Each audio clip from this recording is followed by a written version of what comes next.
beautiful people. Good day and welcome back to our YouTube channel, Diary TV. Of course, I remain your humble host, Divine Favor Ikogo. Today, we are tackling a crisis that's shaking the foundations of South African football. Bafana Bafana, the pride of the Rainbow Nation, are staring down the barrel of a potential 3-point deduction from FIFA in their 2026 World Cup qualifying campaign. And if that wasn't enough, a former national team captain is pointing fingers demanding the head of the South African Football Association chief. It's a story of administrative blunders, high stakes, and a fight for the soul of South African football. So what's behind this mess? Why is FIFA considering such a harsh penalty? Who is calling for change, and can sacking the SAFA chief save the day? And most importantly, what does this mean for Bafana Bafana's dream of glory on the global stage? Now grab a seat, hit that like button, and let's unpack this drama together. Let's start with the heart of the crisis, the looming 3-point deduction by FIFA. This isn't just a random punishment, it's the consequences of a serious administrative error that could cost South Africa dearly. So what exactly went wrong?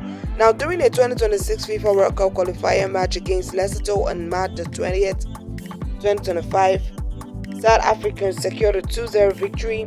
A moment of pride, right? Yeah, but not quite. The problem lies with midfielder Teboho Mokoena, a star player for Mamelodi Sundowns. Mokoena played for 81 minutes in that match, but here's the kicker. He shouldn't have been on the pitch at all. According to FIFA's World Cup Qualifiers rulebook, especially subsection 9, a player who received 2 yellow cards in separate matches must serve a mandatory 1-match suspension.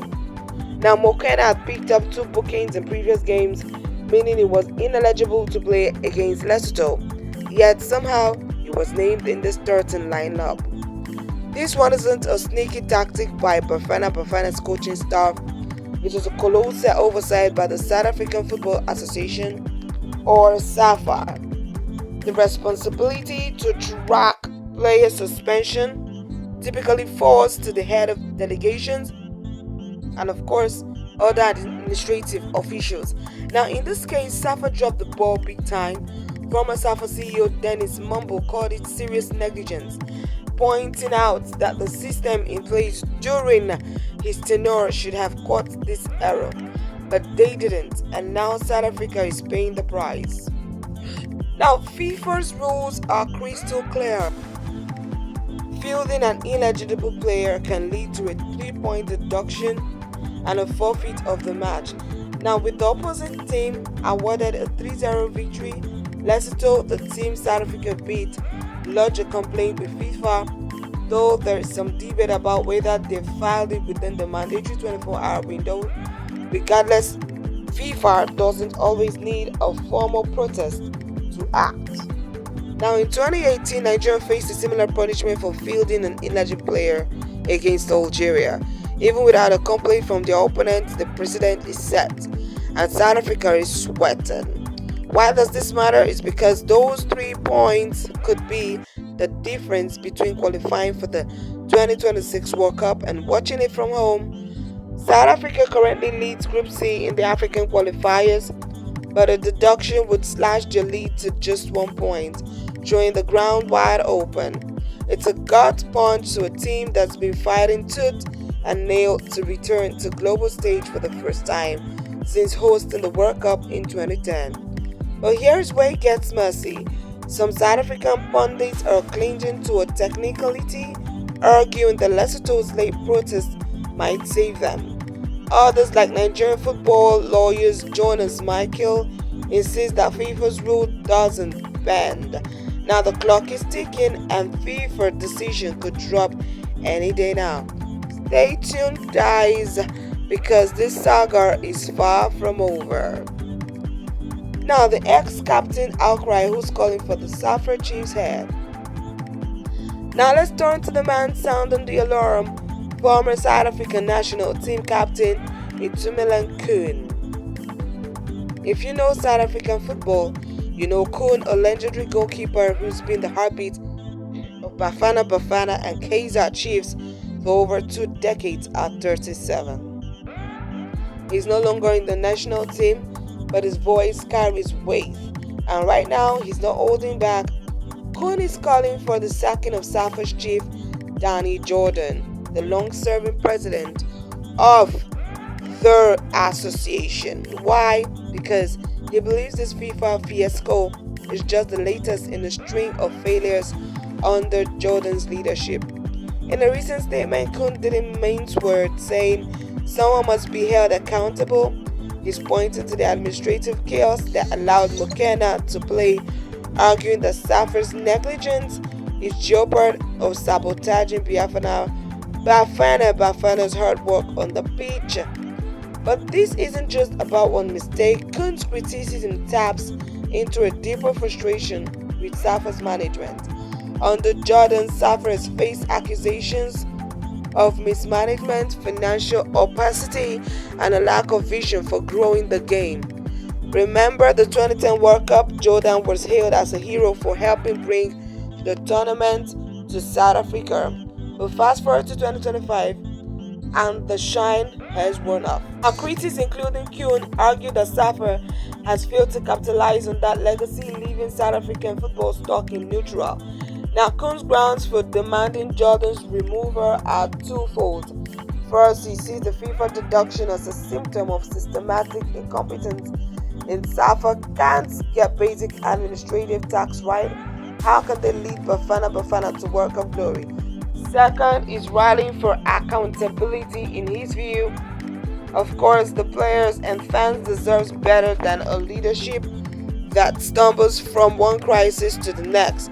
Now, Khune's not alone. Social media is buzzing with fans echoing his call with hashtags like #JordanOut trending across platforms. But here's a question: is sacking Jordan the answer? Well, let's explore that next. Now, so let's dive into the big what if. Could removing Danny Jordan as SAFA president fix this mess and maybe even prevent the 3-point deduction? It's a juicy question, but the answer isn't straightforward. First, let's talk about the deduction itself. Now, FIFA's decision hangs on their disciplinary process, not SAFA's internal politics. Even if Jordan were sacked tomorrow, the fact remains that Mokoena played when he shouldn't have. Now, FIFA's rules don't care who's in charge, they care about the breach. Historical cases like Nigeria's 2018 deduction or Togo's 2013 sanction for a similar offense shows that FIFA rarely lets these violations slide. So, in the short terms, Jordan's removal probably won't stop the deduction. The damage is done, but here's where it gets interesting. A change in leadership could shift SAFA's approach to dealing with FIFA. Now, Jordan had been criticized for his handling of crisis, often accused of being defensive or slow to act.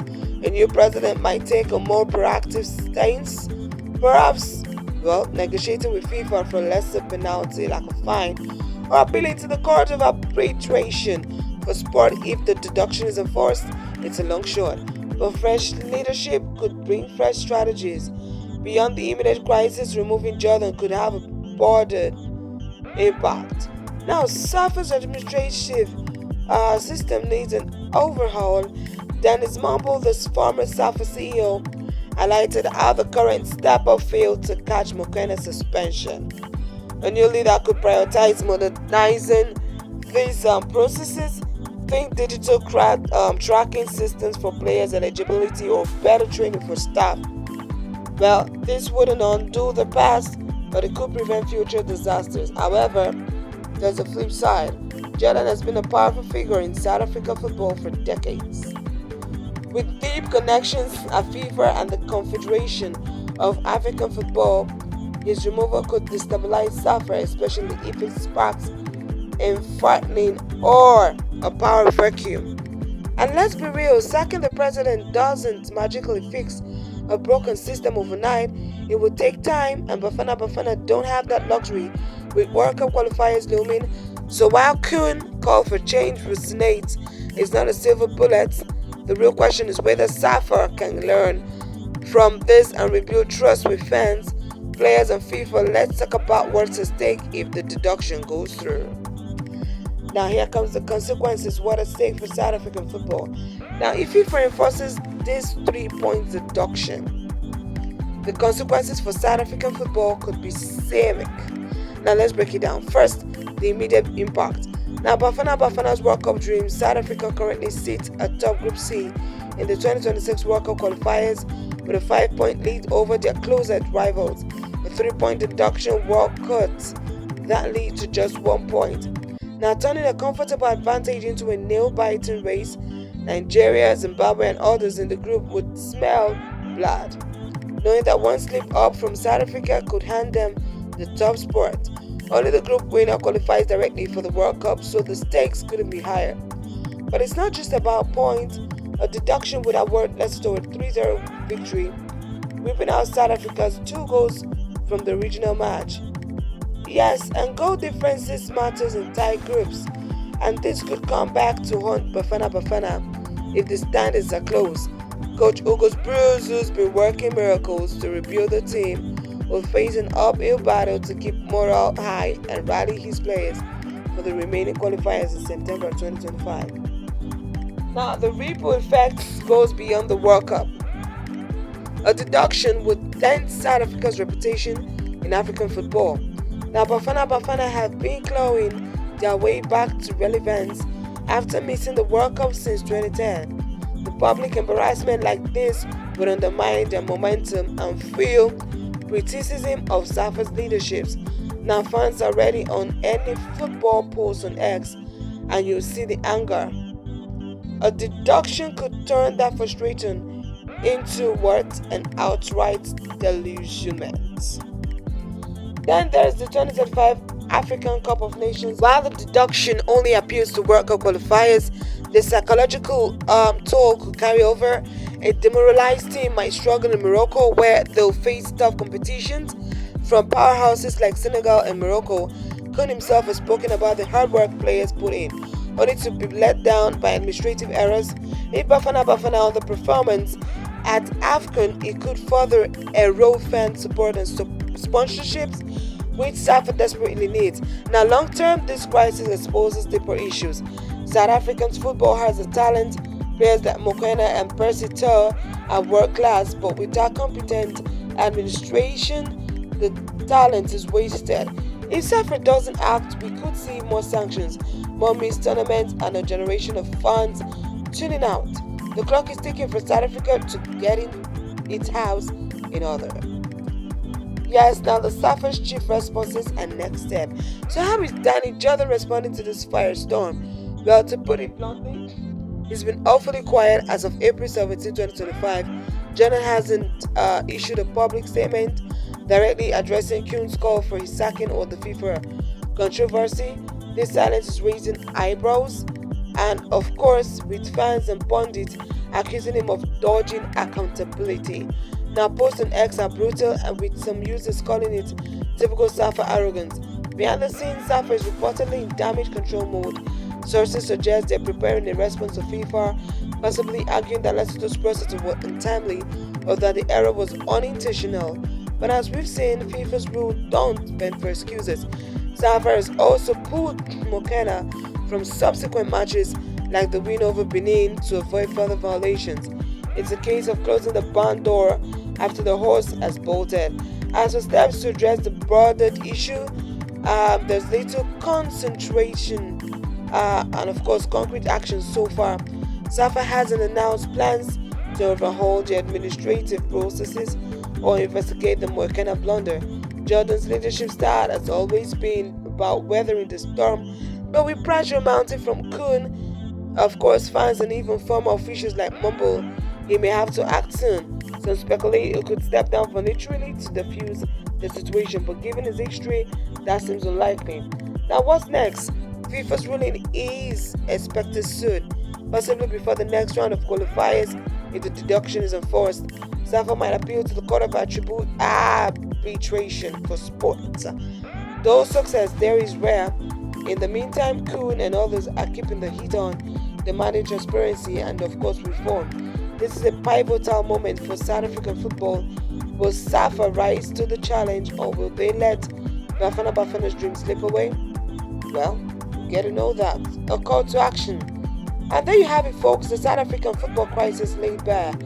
From a preventable administrative errors to a former captain's battle cry, this saga is a wake-up call for SAFA and every fan who loves Bafana Bafana. The three-point deduction looms like a dark cloud threatening to derail South Africa's World Cup hopes and expose the cracks in SAFA's foundation. But it's not over yet.